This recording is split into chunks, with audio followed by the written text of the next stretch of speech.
Bayangkan sebuah negara dengan populasi Muslim terbesar di dunia, sebuah negara di mana hukum melarang keras perjudian dan norma sosial menganggapnya sebagai dosa besar. Tapi anehnya, negara ini justru menjadi salah satu pasar terbesar judi online di dunia. Bagaimana bisa? Apa yang membuat masyarakat di negeri ini begitu tergoda dengan perjudian, meskipun aturan agama dan hukum melarangnya? Bab 1. Fakta mengejutkan.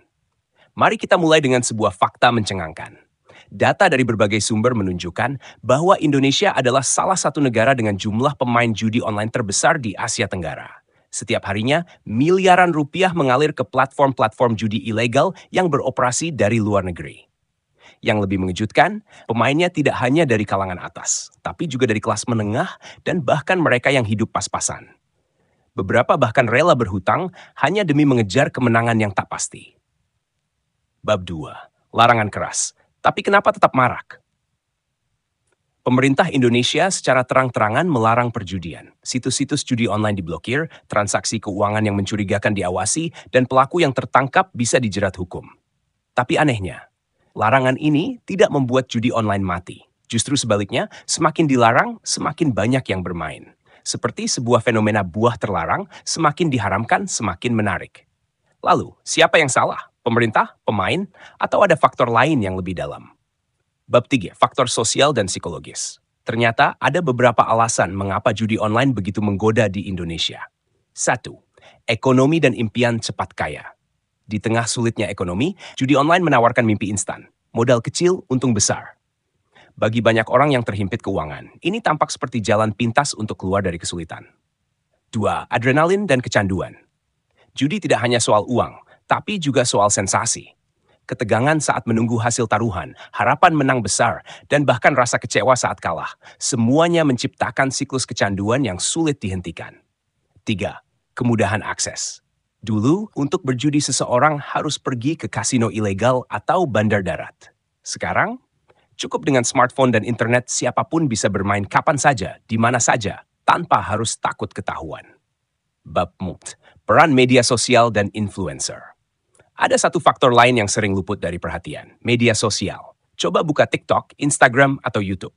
Anda pasti pernah melihat iklan atau influencer yang secara terang-terangan mempromosikan situs judi online. Mereka menawarkan bonus besar, kemenangan instan, bahkan membagikan kode referral. Tanpa disadari, konten seperti ini mempengaruhi banyak orang, terutama anak muda yang lebih rentan terhadap iming-iming keuntungan instan. Bab 5. Paradoks besar, negara religius, tapi peminat judi tinggi. Lalu, bagaimana dengan aspek religiusnya? Indonesia dikenal sebagai negara yang religius. Nilai-nilai agama diajarkan sejak kecil, dan hukum Islam secara jelas mengharamkan perjudian. Tapi mengapa masih banyak yang tergoda? Jawabannya kompleks. Bagi sebagian orang, judi online dianggap sebagai zona abu-abu, bukan seperti kasino fisik yang nyata. Ditambah lagi, dengan sistem pembayaran digital, banyak yang merasa seolah-olah mereka tidak sedang menghamburkan uang, melainkan hanya sekadar bermain game. Bab 6. Apa yang akan terjadi selanjutnya? Dengan tren yang semakin meningkat, ada beberapa kemungkinan yang bisa terjadi di masa depan. 1. Pemerintah semakin agresif dalam memberantas judi online, dengan memblokir lebih banyak situs dan menindak tegas pelaku. 2. Platform judi semakin canggih dalam mengelabui sistem, menggunakan teknologi seperti kripto dan VPN untuk menghindari pelacakan. 3. Kesadaran masyarakat meningkat, di mana orang-orang mulai memahami dampak negatif judi online dan mulai meninggalkannya. Tapi, akankah perjudian online benar-benar bisa diberantas? Ataukah ini hanya akan menjadi siklus yang terus berulang? Closing. Yang jelas, fenomena ini adalah paradoks besar.